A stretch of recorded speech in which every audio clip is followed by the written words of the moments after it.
Дистрикт Цивил прес студио интервју на Зоран Иванов со Рубин Земон. Рубин Земон, струженец, египјанин, етнолог, доктор на науки, универзитетски професор, политичар, хуманист, борец за малцинските права, во Дистрикт за... Не знам од каде да почнам, професоре. Добар ден. Добар ден, и за вас се разбира и за гледачите. Помеѓу поделено и еднакво општество нема пракса Дистрикт да промовира и покажува книги. Ова вторава што ја донесовте веќе позната балканскиот етнички феникс. Во една реченица само ве молам, повеќе автори сте овде, да не ги спомнувам сега, помеѓу поделено и едно општество. Имате дилема и вие авторите, каде сме? Поделени сме или сме во едно општество? Не, нашата држава Република Северна Македонија сосема јасно дека во последните, да кажеме, 100 години убедливо гради поделено општество. Нели уште од почетокот на балканските војни па наваму, кога се распадна мирен системот. Нели јасно дека се прави, иако мирен системот беше поделено општество. Меѓутоа, во последните, да кажеме, 10 на 15 години, тоа го забележува и голем број на извештаи и на Европската унија, и на нашите меѓународни невладини организации, дека Македонија е поделено општество. Авторите овде на ова ваше последно дело веруваат во едно општество за сите?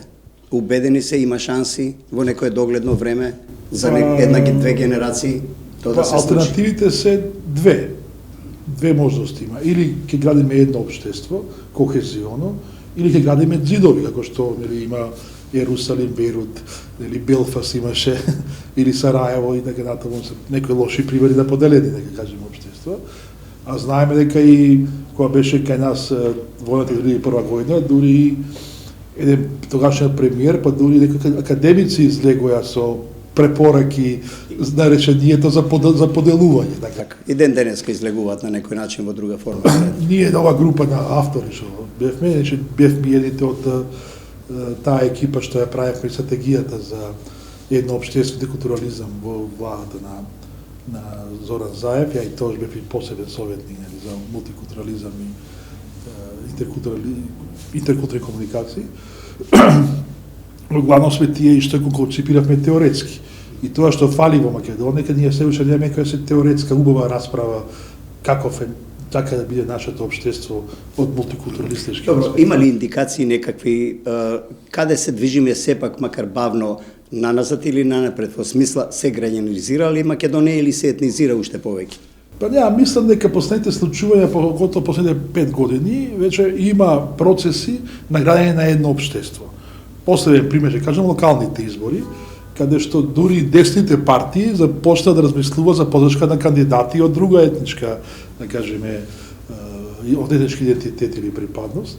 Така што мислам дека добро да разумеме че тие беа големи противници, ако се сеќавате, баш пред 4-5 години некои од тие политички лидери беа против едно општество, зборува за некои други тези, меѓутоа полека ги прифаќаат, нели, барем тие постулати што... Професоре Земен, ми украдовте 2-3 минути непланирани на почетокот од Дистрикт и затоа и не знам сега од каде и како да почнам. Ајде од почетокот. Многу сте активни последните денови на социјалните мрежи со Новак Ѓоковиќ, српскиот тенисер, со случувањата негови околу Австралија Опен, не само вие, светот, но вие посебно што малку изненадувате. Фан сте на Ѓоковиќ? Да, апсолутно, јас сум бранечен спортист и мислам дека вете може да кажеме слободно дека може би живееме во ерата во тенисот, во ерата на Новак Ѓоковиќ, кој што ги постигнува рекордите што барем допред или дека беше Роџер Федерер беше недостижни. Самиот Роџер Федерер беше недостижен со сите тие резултати што ги имаше, па и тие преходните. Ако добро ве разбирам, вие сакате и навивате за врвен, за квалитетен спорт, низ примерот тебе конкретно, нели Федерер, сега Ѓоковиќ и така натаму, но малку кога да го фатија денови во некои лаги, дека сепак не пријавил тоа што морал да пријави. Добро, сега јас не сум тој што треба да пресудам дали има или да истражувам има или нема. Мисля, че Ника Ѓоковиќ излези денеска со една изјава и кажа призна самија, да.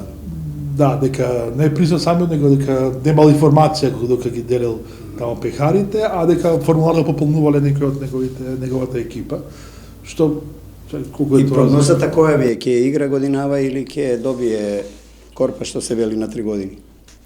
Мислам дека за Австралија е преголем залак, и ова му беше преголем залак, да се спотисти на Новак Џоковиќ. Себе за Новак Џоковиќ стои, да кажеме, една голема екипа на експерти од сите области, од глобален аспект, нели? Значи, за тоа стои Светската организација АТП, значи, вие да бойкотирате еден турнир што од Грем Слем календарот, значи, вие одите против глобалната. Не се бойкотира турнирот, колку што разбирам. Се минираше, да речеме еден учесник. Ако ти го минираш и тоа со директен упад на државата беше тоа, не дека нешто Сојузот тениски. Да, може би државата сакаше да покаже дека таа е еднаква за сите, нели? Она што ние на Балканот поготово сонуваме. Немам ништо против, се, да ги оставиме процесите. Немам ништо против, а Австралија ќе ги има тоа. Меѓутоа тоа како што се одложи Олимпијада, како што се одложи Ролан Гарос, Вимблдон, и тие може да кажат го одложуваме Австралија долу за некое време, бидејќи не може да ги исполниме условите да сите тенисари бидат под еднакво погнивото убедување да се еднакви, нели? Па добро што почнавме од спортот и во вашата биографија стои дека сте биле спортист.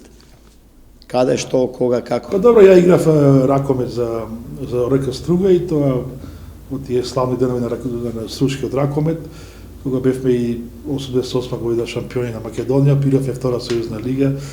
Тој познатиот турнир во Струга која доаѓа, нели, во времето најпознати. И сега гледам последните години доаѓаат познати. Во југословенското време, да. Во југословенското, че битува пластика, сите тие Боразмања, Лука, Железница, а знаеме тоа пластика беше светски, и европски првак. Така да од тоа време бев спортист и знам што значи за еден спортист да колку треба да направи одрекување за да достигне врвни резултати. Малку ве вртеа по медиумите во една негативна конотација за една ваша изјава за звездата на ракометниот клуб Вардар и на македонската ракометна репрезентација Стоилов, за кого во една пригода сте изјавиле, јас тоа го читам, подготвувајќи се за оваа емисија, ве цитира дека човекот, не знам, ментално нешто не бил баш. Не, значи тоа не беше изјава, тоа беше извадено од контекст, не на преписка во коментари со еден мој пријател.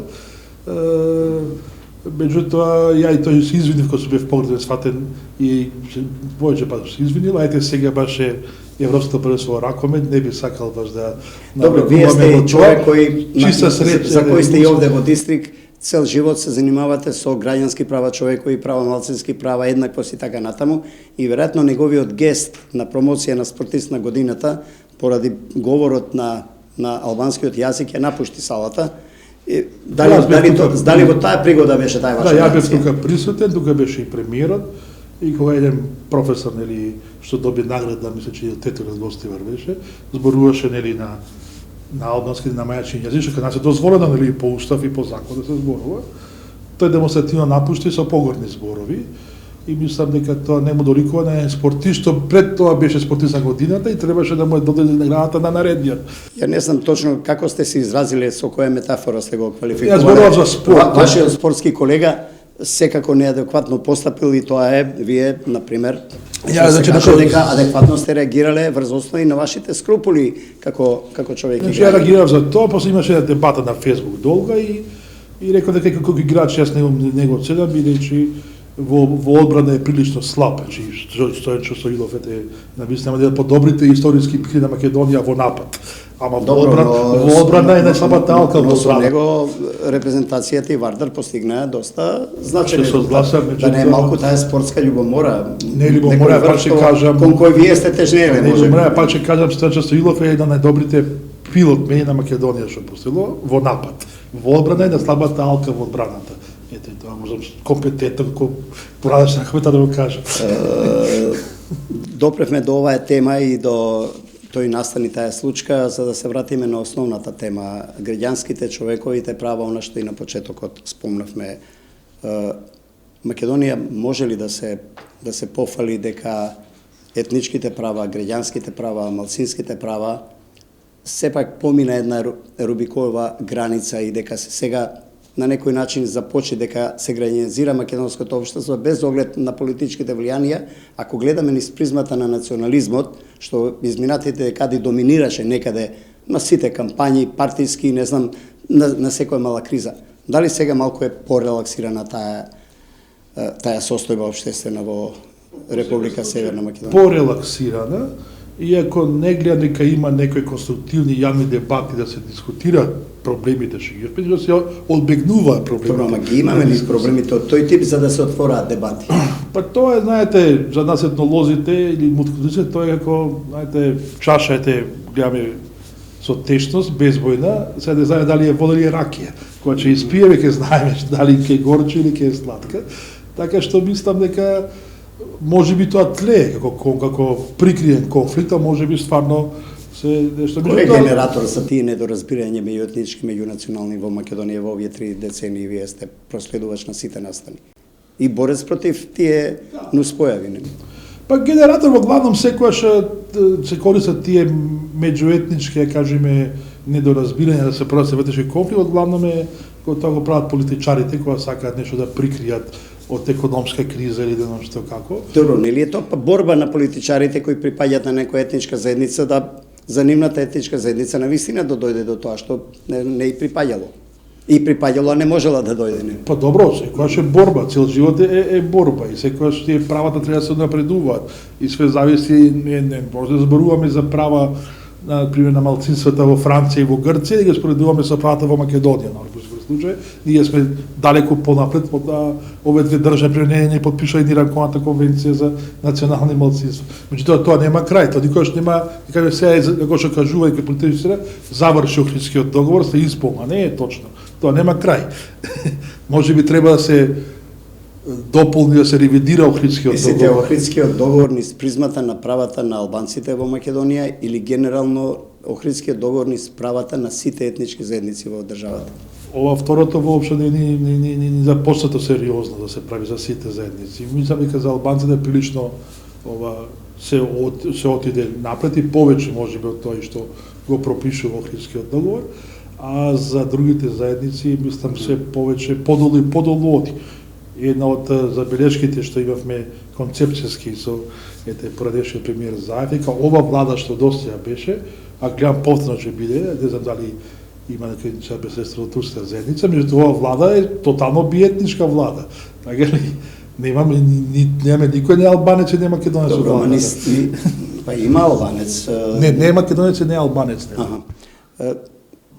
Владата, како и во секоја држава, е релативно мал колектив.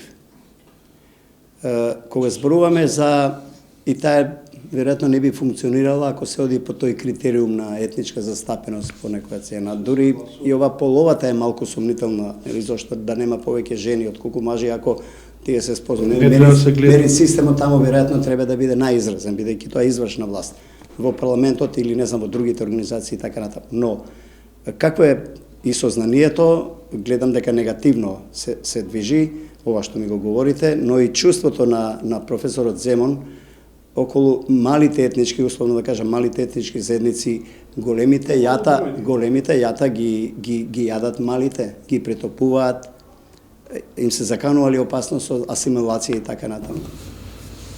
Добро, асимилација е многу тежок, зборите е долг процес, значи тоа не се случува преку ноќ, не се случува за еден мандат или не знам за 10-20 години, тоа е подолг процес, не е така лесно да се направи, меѓутоа јасно е дека не се фаворизираат. Ние имаме фаворизација само на едно малцинство, кажеме, ако тие се смета за малцинство, меѓутоа имаме фаворизација, афирмација на тоа. Афирмација на политики за другите воопшто нема. И тоа е тоа што не може да зборуваме за мултикултурализам, барем според мене, да зборуваме некои други политики. А тоа што секој идентитет треба да се негува, да се возможно да се признае, а признавањето е постојано афирмација, тоа е признавање. Кога велам големите јата, тие се побучни, погласни, понавлезени во институциите, дури до степен на конфликт, како што беше 2001. Малите етнички заедници многу се тивки.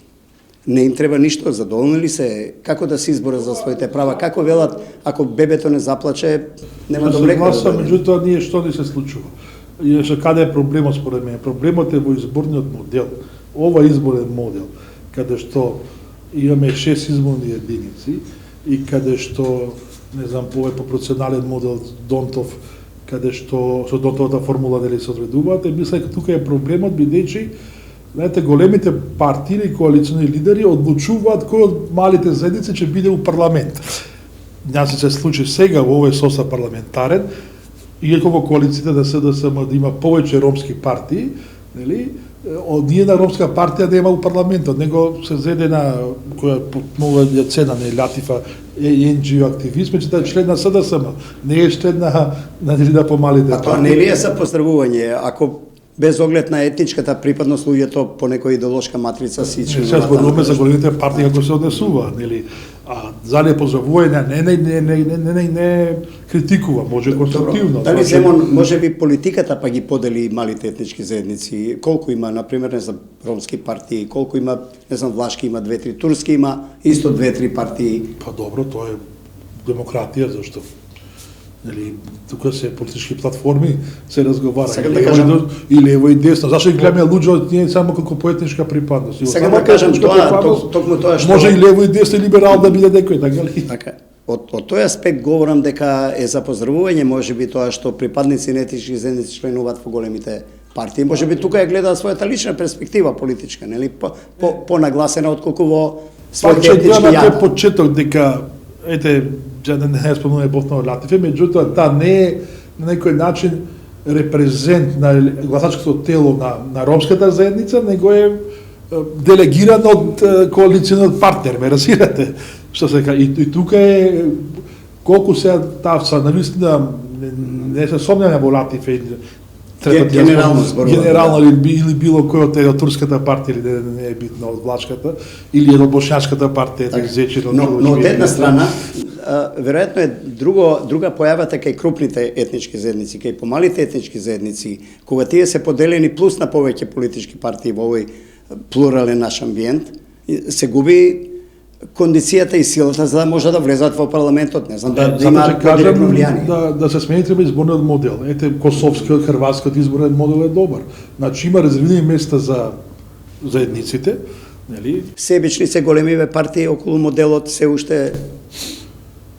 Па, ете, гледате, значи една изборна единица, ја кога бев и во собрание, имавме една анкета направено, така неофицијално, не беше во јавност, меѓутоа меѓу вас пратениците. Така, не, вака беше анкета во граѓанството, значи тие што беа испитани, значи над 60% од граѓаните во моментот, можеби се и повеќе или помалку, не знам, сака да биде една изборна единица. Но големите не ги слушаат граѓаните, им требаат само на избори. Па тоа е узурпацијата, нели, што кажам, меѓутоа тоа е сега политичката борба и тоа е политичка реалност и треба да се избориме во секој случај.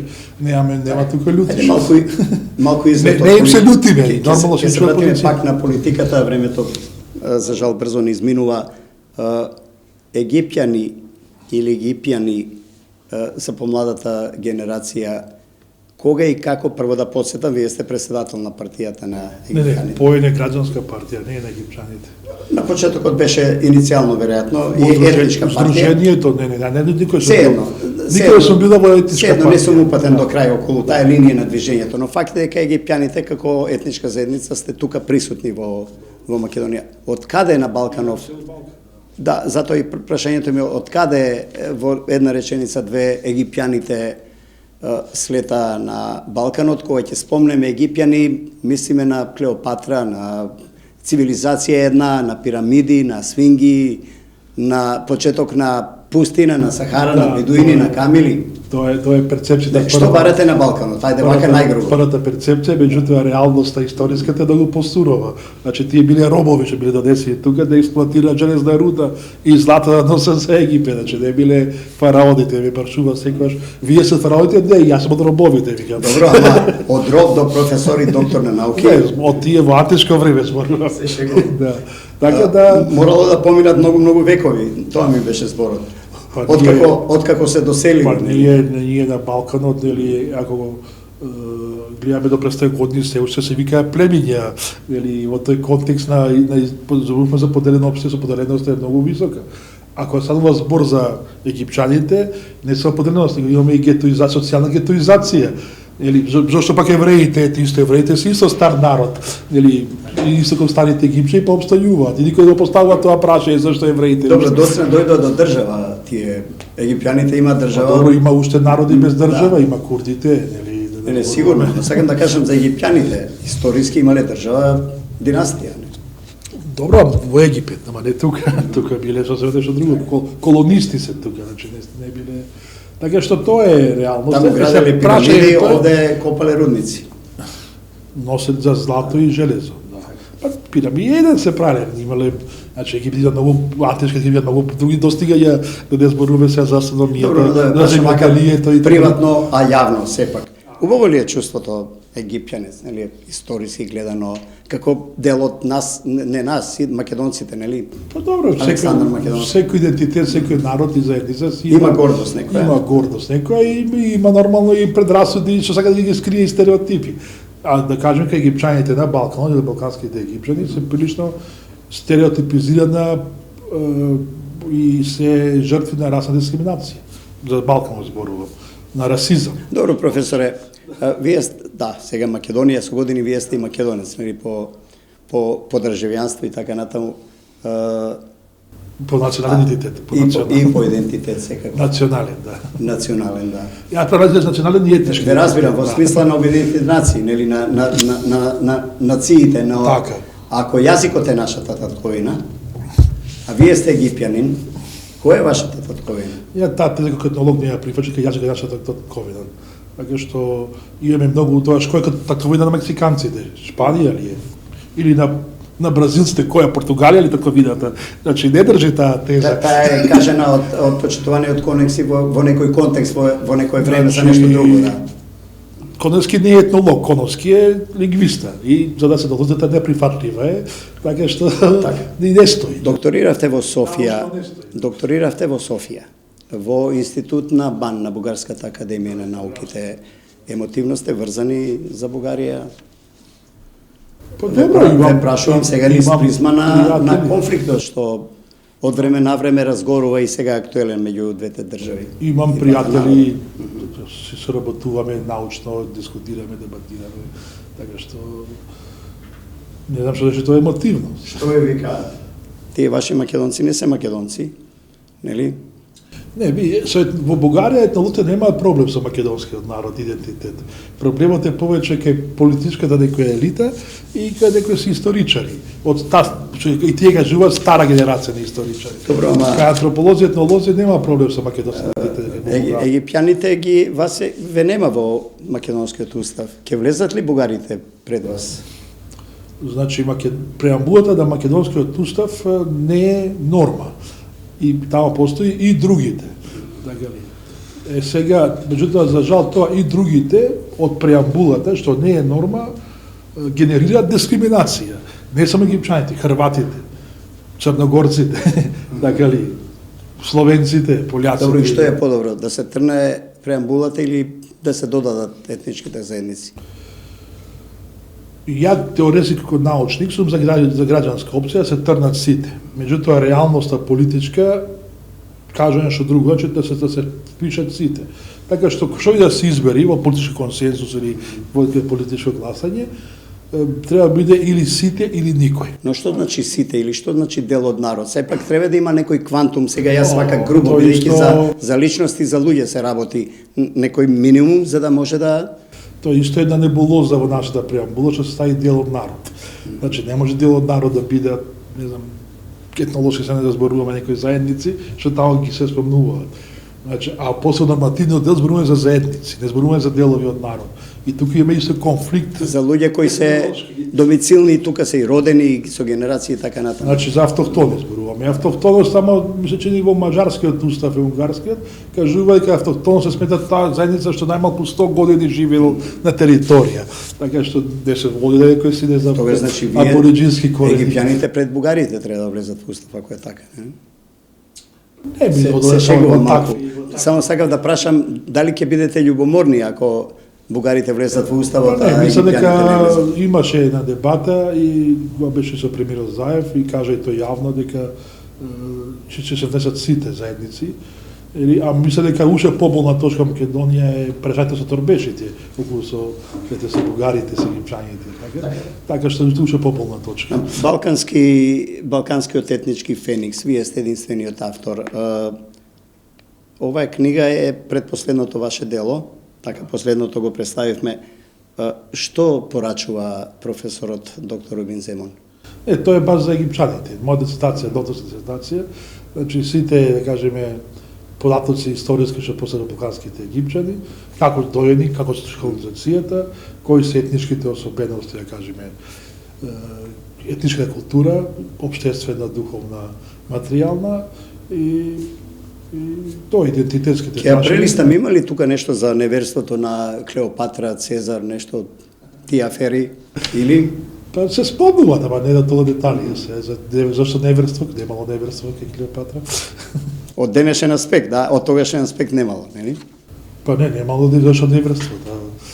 Била прво со Гај Јулија, после си била со Марко Антонио, кој почина од Гугл. Добро, нели, ако едниот за другиот не знаел во тој момент, се смета за неверство, барем според Не, Марко Антонио немал љубовни врски со Клеопатра кога бил жива. А така ли? Се порето. Гај Јулија Цезар. Не, видите што е проблемот, политички може би е проблемот. Зашто ние нашата Изида Охридска што имаме во 10 денарката е пресечната глава на Изида.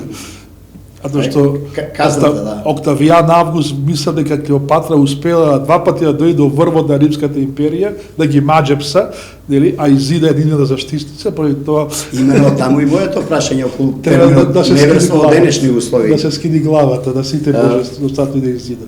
За науката малку пари дава државата, сме на долно дередже.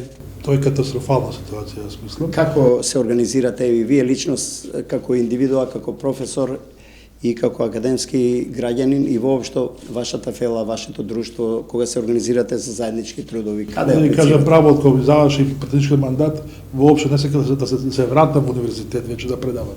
Преди таа ситуација ше катастрофална во нашето високо образование и сега се бавам со малу повеќе истражувачка и со think tank.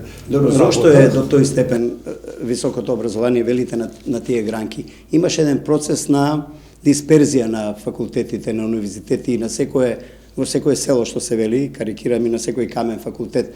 Тоа се приближи ли образованието до граѓаните или контрапродуктивно беше? Мислам дека беше контрапродуктивно, меѓутоа од друга страна не успеавме и таа централизација што беше во некои универзитети и тие негативни феномени што беа од непотизам, од корупција и така натаму, да и тоа се сузбие во државата. Може би грешам, но нема веќе авторитети како условно да речем во моје студентско време меѓу професорската фела се има впечаток дека горе-доле секој многу лесно може да стане. Глобално е тој процес, не само Македонија, не се така како порано, или јас сум од класа, тој професор во светски рамки, малку полиберално е сега високо образование, професорите се многу по, да кажеме, секојдневни со студентите, тие професори држат дистанца, нели држат некои си така со студентите, меѓутоа сега и во светски рамки тоа. Меѓутоа Македонија, не знам, мислам дека се донесени професорите во да бидат помалку вреднувани од тие, да кажем, просечен бизнесмен, не знам, кој што успел да направи 5 згради во Скопје, така ли? А добро, вие кога студиравте беше подобро се учеше, студентите беа кои ќе завршат дипломците попотковани за во областа или да, и болонскиот систем мислам дека тука нешто направи, влијание има големо во тоа.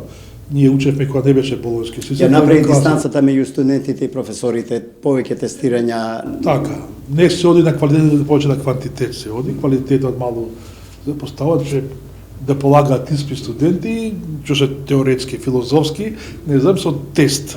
Ајде за дистрикт професоре, работите ли сега нешто ново покрај ова што денеска го представивме? Че сега го водам центар за напредни истражувања. Или од политиката немате време многу? Па паралелно се обидувам. Значи, го водам Центар за напредни истражувања, тука се собравме неколку научници, доктори на науки, кои се во пензија. Голем проблем ние имаме. Никој професорите што се во пензија, ние капацитет интелектуален, не сака да го искористиме. А тука ни стојат професорите што се во пензија. Што се зборуваме за некој квалитет, може подобар шимало. Што е причината? Љубомора ли тие што се на власт и го имаат буџетот некако не е? И законот не им дозволува и така многу стриктен закон кај нас. Меѓутоа, може би некои професори не беа научени уште од тоа време да малку бидат проект ориентирани, што се кажува. Така што дете малку сега ги вклучуваме тие професори се во пензија, нивното знаење да го искористиме, правиме некои теми конференции, имавме на конференција во јуни 30 години распад на СФРЈ, интересна конференција за напред тука во Скопје онлайн, или со професорот бивши Југославија пошироко. А сега е на 17 до 19 ја правиме 10-та конференција, што ја правиме за културно наследство, туризам и медиум, и така започна 50 години. Охрид водиците. И кај имаме околу 50 на реферати од 20 на земји од светот. И ова година темата ни е глобалните предизвици и трендови во заштита на културното наследство, идентитетот, животната средина, креативните индустрии, или проблематика. Како се доаѓа до финансии, до донации? Само ова одржување, само финансирање. Има проекти, меѓутоа треба да се аплицира, да се работи и мислам дека може и тоа добро да се искористи. Вие, професор Земун, сте, ако може така да речам, езерско дете, служенец, охриѓанец.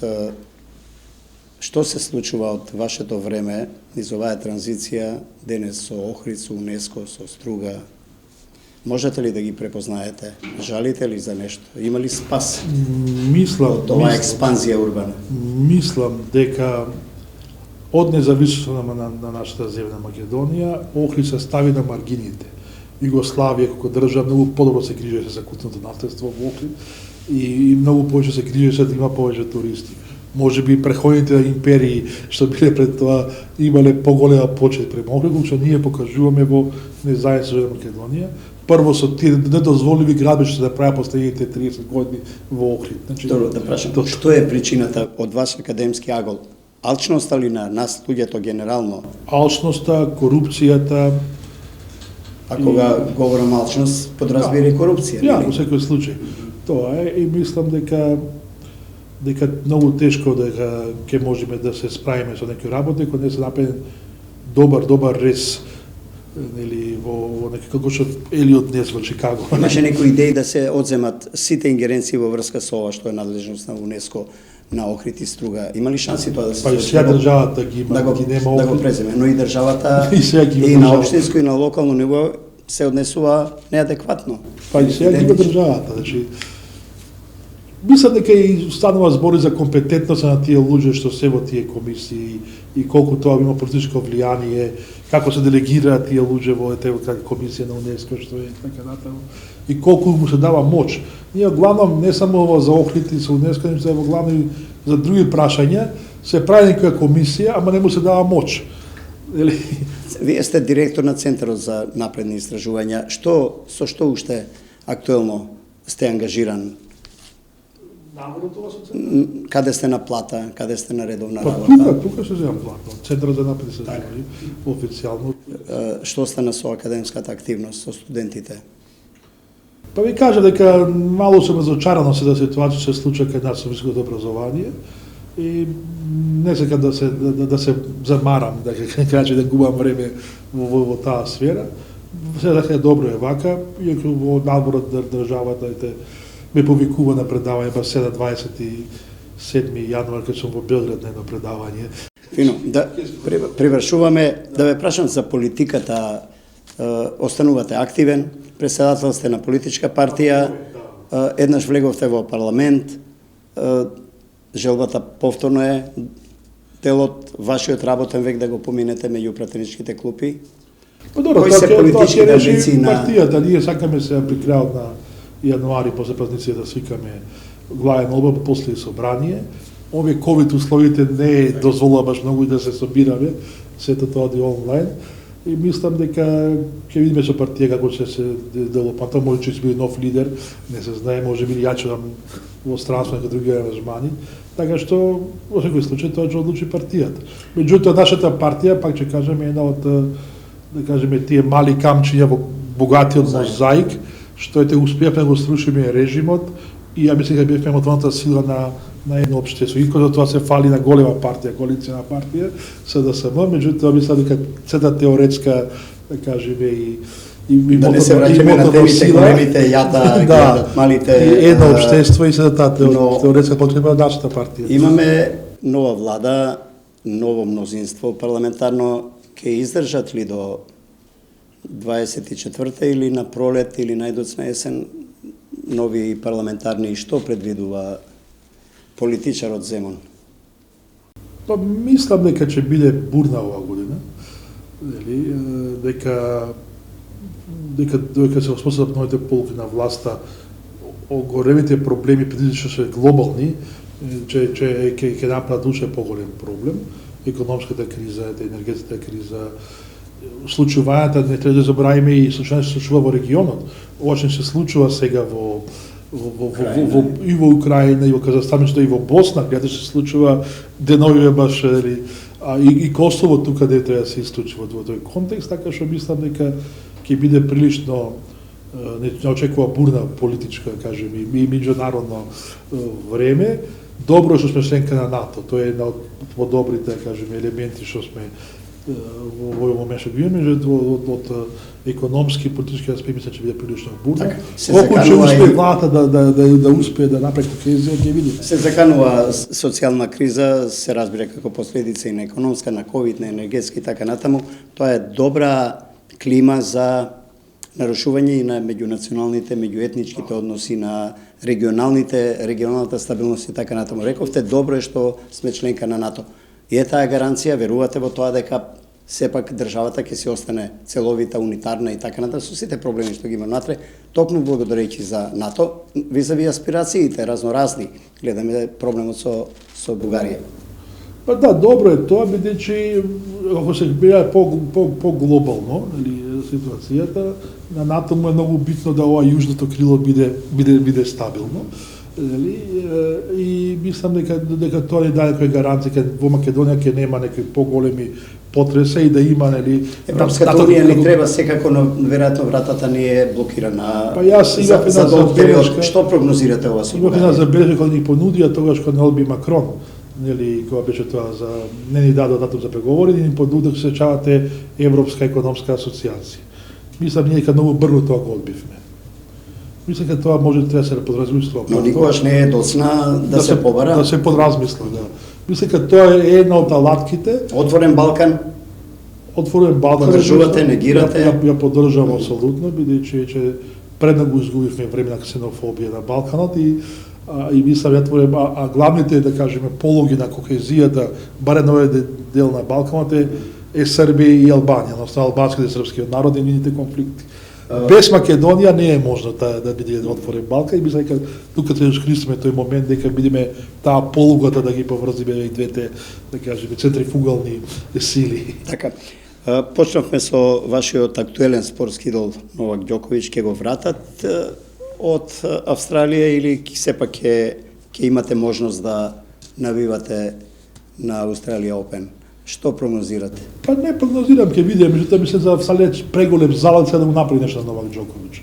Затоа што како држава Австралија мислам прилично се осрамоти во оваа ситуација, иако многу ја фалат, дека се осрамоти како држава, не како правен систем преку правна држава, како систем политички и премиерот и мислам многу се осрамотија. И мисля дека е преголем залог ќе биде сега да тоа направи, бидејќи сигурно ако такво нешто ќе има други последици, мисля дека тогаш АТП ќе даде ќе ги одземи Мелбурн. За сега молчи светската тениска организација. Имаше една изјава која што беше така неутрална, не беше на страна на Австралија, не беше на страна на Ѓоковиќ. Пушти сигнал, ама мислам дека со тој кај и други градови големи бараат да се дел на Гранд Слемот. Ако тоа се случи, тоа што бил ќе му го одземат, ја мислам. Турнова да биде во тој календар на Гранд Слемови. Дистрикт Цивил пред студио. Рубин Земун ви благодарам. Благодарам на вас, ми се задоволство.